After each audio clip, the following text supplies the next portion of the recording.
welcome to episode 43 of Anchored in Education.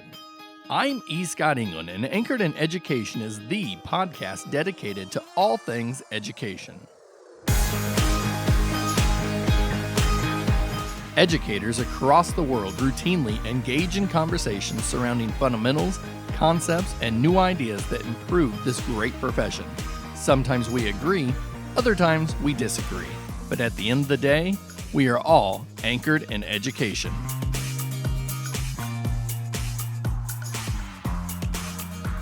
I wish I could count the number of times during a typical weekend where I had some pressing work I wanted to get done.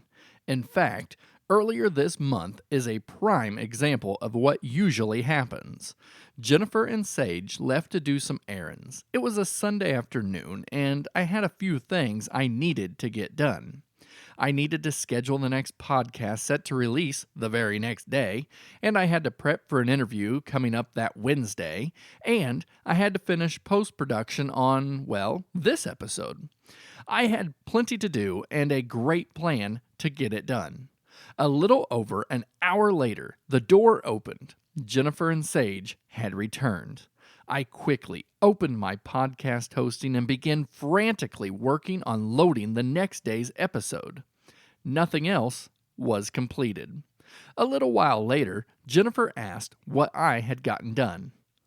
Absolutely nothing was the only answer I could honestly give. Work avoidance, she asked. At its finest, I responded. If fatal flaws exist, work avoidance is mine. But I know this, and I'm working on it. And what is helping me is a book I picked up by author and educator P.J. Caposey. The book is Manage Your Time, or Time Will Manage You. And, believe it or not, Chapter 1 is about being work avoidant. Since reading this book, I have taken actionable steps to improve, not just in work avoidance, but in other areas as well. Work avoidance is just one of 8 potential root causes of time management issues. Others include people pleaser, prisoner of the moment, checklist dependent, disorganized, technology avoidant, self-server, and perpetually imbalanced. I think this is the perfect episode to close out 2019 just ahead of a brand new year. And PJ, though he is feeling a bit under the weather, has graciously agreed to join us on Anchored in Education to talk more about managing our time. PJ, welcome back to Anchored in Education. I'm excited to be here. Thanks for having me. Well, I tell you what, I am pumped to have you on the show again, and especially talking about the topic that we are going to be discussing today. So we've already had the opportunity to learn more about your time anchored in education. So let's just jump right into this book, Manage Your Time, or Time Will Manage You. So right out of the gate, you say that you believe most people are examining time management from the wrong angle. Can you help us understand what you're thinking here? Yeah, absolutely. If you go on Amazon, there's over 20,000 titles on time management. Wow. Which simply means that A, I'm insane for writing the book to be, 20,001. Right. And B, that obviously we keep attacking the same problem the same way and not getting any different results. And so the way that I look at time management, I think, is the way that a lot of times we treat a diet. And so when you look at typical time management tips, techniques, hacks, whatever you want to call them, they're short-term solutions to a long-term problem. And so I think that if we keep looking at it that way, then what we're going to continue to have is, a million people writing about time management, a plethora of blogs, and all of the tips and techniques are out there to be consumed. I just think it's time we take a little bit deeper look at why we actually are having the issues in the first place so that we can start addressing them in a meaningful way. Yeah, and which is what your book does. It begins addressing it in ways that will actually lead towards solutions and what we're doing. So it operates in this paradigm that time management is actually not the issue. It is just a symptom of a deeper problem. So before we tackle into a few of those problems, let's talk about the potential pitfalls of treating the symptom and not the cause. So I think it's again, I'll continue to use the analogy because I think everyone can relate, particularly this time of year, that when we treat the symptom over and over again, so again, when we do the fad diet, when we read the blog about how we can improve our time management, what we're doing is we're attacking something in the short term that's going to yield us productivity and gains. But in the long term, we're going to go back to the original behavior that got us there. And over time, we almost become numb to that and we just kind of quit trying. And so Okay. for me, the biggest thing is that when we talk about time management, I've gone so far now that when I talk about time management, like time management doesn't really exist. In To explain, we all have the same 60 seconds in a minute, 60 minutes in an hour, and so on and so forth. The issue is our self management. Ah, And so when we're considering this, the issue with time management tips and techniques is it tries to help us cram in efficiencies. And so it helps us to return 162 emails a day instead of 140. Operating from that paradigm over, there's things that'll always fill that plate. It's about figuring out as humans how we can manage ourselves and largely what we can spend time on today to save us time tomorrow, as opposed to cramming more things into the suitcase of life.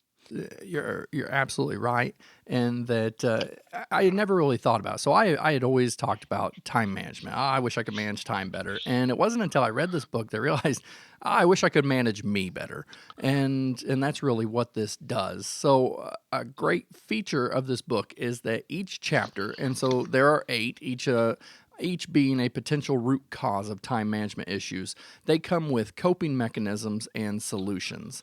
So these are designed to begin helping us out, but I'm hoping that you can go a little deeper into helping our listeners understand how this book can begin helping immediately.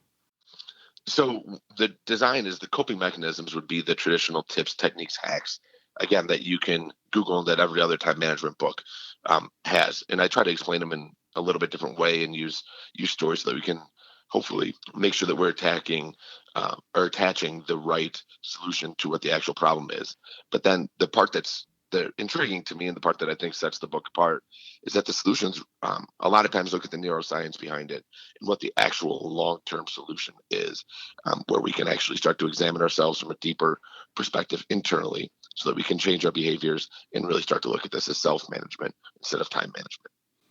And you said at the beginning that the chapters do not have to be read sequentially, but I have to start with chapter one, work avoidance.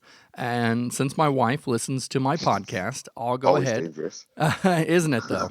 I've got to watch what I say, so I can't say this isn't an issue. In fact, I'm going to go ahead and I'm going to admit that this is my chapter. So, first off, thank you for mentioning that work avoidance does not equal laziness. In fact, you mentioned it a couple times, and I made sure to point that out to her, and I want to say it again. Second, what can you tell us more about this incredibly draining habit of avoiding work? So I think that the example that I use when I'm trying to share this with other people is that I am a bit of a workaholic. Like I can't get enough. But if my wife comes home and there's like a small container or cabinet to be built from IKEA that would take the normal human 25 minutes, I'll step over that for 2 and 3 weeks Yeah. because I am so poor at completing that task. And so work avoidance is really typically skill deficiency.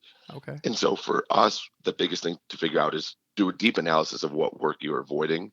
And then once you develop that skill, you quit avoiding that work. So like the only household task that I am good at is I can hang TVs. And the only reason I can hang TVs is because I've done 20 of them. And Okay. so now when somebody says, can you hang a TV? That's easy. I'll just do it that day, Yeah. jump on it, be done. When it comes to anything else, whether it's common tasks that a lot of people do well, even from hanging pictures to doing anything, I avoid and avoid and avoid just because I don't have the skills necessary to be successful. And so, how that correlates into our professional life is pretty easy to see. A lot of times, what I used to do as a leader is mistake work avoidance as, again, either laziness or that the person didn't value the work being done. Hmm. And so, as we see that as we move into a more digital world and a lot more of the work that we do is done either via software or through technology, we start to see this a lot. And so, again, I misdiagnosed the problem as a leader and tried to treat it the wrong way with a lot of the people that I worked with until I realized that, you know what, I never taught what I wanted them to be able to do. And so it kind of brought me to, from the leadership perspective, if I'm going to hold somebody accountable for something, then I darn well better provide the support to help get them there. And so once I started looking from that way, a lot of the work that was being avoided, that was frustrating to me, started to become started to be done and be done very well, simply because I gave the people the skills necessary to be successful. And so from a self-analysis perspective, typically the work that we're not doing is the work that we feel the least confident or least successful when we complete. Sure. And so once that light bulb switches, then the solution becomes a lot of the things that we talk about with our kids, with the growth mindset and grit and being able to fail forward. And, failing is the first attempt in learning and all of those things. It goes back to having that conversation with ourselves. And so my older boys, 12 and 13, hear me talk about this all the time. And so when I get frustrated trying to build, a small dresser or a desk or whatever it is that I should be able to put together, just like Legos, there's instructions, and I'm struggling through it. And then they'll start regurgitating the stuff that I say with them. It's okay to fail. You're going to fail forward, have some grit. And so it's a blessing and a curse in some ways. In the same way that my boys have heard me lecture and speak on this, the same way that your wife listens to this podcast. We got to be careful in what we say and commit ourselves to. That's right. Absolutely. Hey, can we jump for just a moment to Prisoner of the Moment? Absolutely. So I know your book is focused on individuals, but I feel this is something not only individuals, but schools as a whole exhibit. And so do you think we can examine how schools fall into the trap of being prisoners of the moment and what we can do instead to manage time better while seeking to improve practices? Yeah. So prisoner of the moment, just to explain the way that we kind of examine it in the book, is that there's a million stimuli coming at us all the time, and a million's an exaggeration, but there's not an much. immense amount of exactly. There's tons of stimuli coming at us as a human. Our brain processes it and then directs our actions, and it's very easy to get distracted, simply because things are exciting and new and pulling our attention constantly. And it's about really kind of learning the discipline of slowing down your brain to focus on what's most important. And I think there's a couple things that are impacting schools directly with this. One is, I think we complain about schools not changing fast enough. I think schools are changing faster than they've ever changed. The issue is that society continues to change faster. And so even if we're changing in a linear path that our slope is higher than it's ever been, that's great. However, society continues to change kind of logarithmically or exponentially. So we're still playing catch up. So no matter what we're trying to input, there's going to be things that look to be more attractive, sexier, more fun to attack down the road. And so what happens is that we never go through a complete learning cycle. And so whether you are a PLC model, whether you like plan, do, study, act, whatever it is, we have great approaches and ideas. We deploy them relatively poorly typically in schools, which means not everybody knows exactly what their role is in everything we're rolling out. And then we never really even make it back through the cycle to say, this is the data we're looking at to tell whether we're successful or not, so we can tweak it. By the time that we get to that, we've already implemented something on top of it, on top of it, and on top of it. And so the way, like if you look at it from a medical perspective, if somebody was sick and they gave them 8 antibiotics at once and the person was no longer sick, which of the 8 antibiotics worked, or was it 4 in concert with each other? And so that's where we're at in schools, is that we're constantly attacking things and we're putting solutions that are well-intentioned and potentially successful on their own on top of each other. So we have no idea what's working and what's really not working. Man, I feel like we could have had a whole episode just on this, and maybe we'll get back together sometime and do it. But you're right. So many times, you start something and you're implementing it, and it's looking good. But then you look at your neighbor next door, and they're doing something different. You're like, man, people are liking that. I've got to do that, and we're off on that. And then we never know where we are, where we've started, where the end is. And that is essentially prisoner of the moment. That is same for individuals too, is right? Absolutely. And so just to go back very personally for me, like I am incredibly intrigued by what competency-based learning can look like in schools. I believe in the philosophy of it. It makes perfect sense to me from a philosophical perspective. And I keep saying no to moving forward on it just because we're not ready. And we've got 14 other things that we have to see if it's been successful for kids first. And this is torture for me right now. And so I feel this every day. I believe I have the discipline so far to carry it out.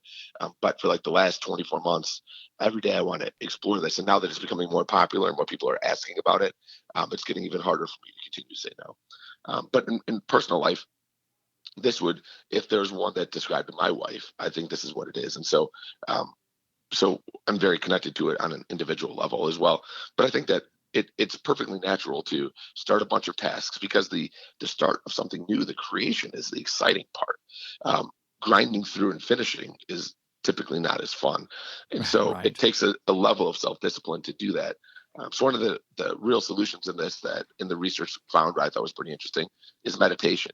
Because Okay. in meditation, you can slow your mind down long enough that you can focus on an individual thing and really process through deeply. So those, aspiring yogis and people that are into that type of methodologies of training their brain Yeah. have had success in understanding that while we have all these stimuli, internal and external, rushing through our brain at any given time, that they can slow down and make choices appropriate to their goals and to what the lifestyle that they want to lead. All right, so I'm going to jump to chapter 5, and this may be an uncomfortable chapter. It was for me, maybe not for others, but it is disorganized. And so, though all these chapters are potential root causes, this one seems to sound the most negative, but it can become a major cause of time management. And so, I'm thinking of those educators right now who waste class time or meeting time searching for something. So, help us see that admitting being disorganized is actually a giant step in the right direction. So I think disorganized feels the most negative because it kind of feels like it's a choice. Okay. A lot of the other ones, I think the way that they're attacked in the book, it kind of says, here's the neurological reasons as to why these occur. If this is occurring for you, here's some solutions. And disorganized is largely a series of choices that compound themselves on each other that can lead to time management issues. Okay. And the solutions seem relatively simple in terms of the neurological perspective and the neuroscience compared to the others, because again, largely these are things that you can choose. So the self test that I give for people is if how disorganized you are is typically if people avoid your workspace. So if you're going to have a meeting and people don't want to have it in your place, or if you're going to ride to a conference together and people don't want to be in your car, Right. chances are you're getting to a point where it's a little bit dangerous for you in terms of your productivity. So one of the things that I encourage people to do very, very easily is simply take your desk and move it to a different side of the room. And just that forced relocation has a good ability for us to then say, okay, do we really need this? Is this something that I need to handle on a occasional basis, on a daily basis, or very seldomly? And then we can start to create simple organizational systems from it. But the one thing that I want to mention is that a lot of people, when they think of being disorganized, focus largely on physical space. And when I go and talk to someone who thinks they're really organized, and I look at their desktop and there's 9,000 little icons because everything's just been thrown in the same place there, I Yeah. think it's important to realize that we can be digitally disorganized just as well as we can be um, disorganized in our physical space. Absolutely. And this was kind of an eye opener for me because after I read this, I went to my desktop and I looked and I thought, man, I must be really organized because there's not a lot here. And then I opened my Google Drive. And then I thought, this is what PJ's talking about. And so had to, I had to implement, some kind of system that organized things, but then also to go through and see, am I hanging on to things that I don't really need to, or, is there a way I can file it, or, do I have, for me, like, do I have three different folders that say tax levy, and I could consolidate into one, and digitally disorganized. This is a thing. It absolutely is. And so the good news is that our operating systems try to help us in this, right? So if you are a skilled searcher, whether it be in through Mac, whether it be through iOS, whether it be through Google, whatever it is, you can be relatively disorganized and still be very functional in it just simply because you know how to search, right? Right. The issue is that most people that I am around don't understand the power within how you can organize your searches to pull your documents forward, and that becomes the primary issue. So, for me, the easiest way that I do it is I spend time at the end of each month on the last work day of each month. I kind of try to block out an hour or two, and I organize my files, and it just helps me to get everything kind of in the right place so that I know where things work. But then it's just like anything else, right? Where you have a junk drawer and you know that your keys are going to be in the junk drawer, but then when you clean out your house and everything has a purpose then, and then 2 days later, you're like, where the heck are my keys? So there's a blessing and a curse to it. But the thing for me is that it should be when I think of disorganization, I go back to a quote that I said earlier in the conversation is, when you're spending time organizing, if you can spend time today that saves you time tomorrow, and it's a net positive ROI on time, then I think you're doing a really, really good work. The issue is if we continue to organize and organize and organize and prioritize and prioritize and prioritize instead of doing the work, that's an issue. And if the net disorganization is not impacting your efficiency and effectiveness, then that's probably not a problem for you. I don't think that my desk is never not cluttered, but it's not disorganized to the point that it slows me down in trying to get done what my primary purpose is. I feel the same way. You said junk drawer. You're killing me here. Jennifer, I'll go clean it. I'm sorry. Hey, So my wife is notorious for, we change our drawers around like once every 9 months, and so like I'll look for something that you use not that often. Like I'm looking for glue for something. I'm like, where's the glue? It used to be in this drawer, and she's like, that was 2 drawers ago. It was here. It's here now. It's here. Like, oh man, like, why do we switch it around so much? that's funny. All right. Hey, PJ, before we go, I feel we must talk about chapter 8, which is perpetually imbalanced. And so a few months ago, John Bartelt joined us to talk about work-life balance. I'm hoping that you will share out the 5 F's and a P, as well as talk about how important it is to finding the best version of us. So as I've gone forward and talked about this book, lots of different places, what I found is that chapter 8 is kind of the universal for all of us. And so it's what I lead with now when I talk, even though it's the last chapter of the book. And I've also discovered that it's not 5 F's and a P, it's actually 5 F's and 2 P's. Oh, okay. And that was an interesting bit for me, and it's actually detailed a lot more in the second book with Julie Adams. I know you're talking to Julie later in this year. Yeah. So the 5 F's, in no particular order, are faith, finance, fitness, friends, and family. And then the 2 P's are your profession, and then the second P is personal hobby. Okay. And so when I initially did the research, I used myself as the mechanism through which it happened. And I don't have a lot of hobbies. I'm going to be horrible when I retire. And I shared it when I started sharing it with the principals that I coach and trying to work through that process with them. A lot of people said, well, my time writing, my time playing guitar, my time this, is that not productive time? And I said, no, of course it is. So we had to add the second P. So the essence is that I tried to categorize how we spend our productive time, and I was able to chart it into 7 general areas. And I want to be, just to clarify, finance isn't like balancing your checkbook. That's when you can't make ends meet with your profession. So you have a side hustle. So you're bartending, you're Ubering, you're whatever. Sure. And so what it helps for me is that too many people think of trying to find work-life balance. And what I've just found is that most highly successful people, and most people in general, it's almost impossible to find that balance. It's so delicate.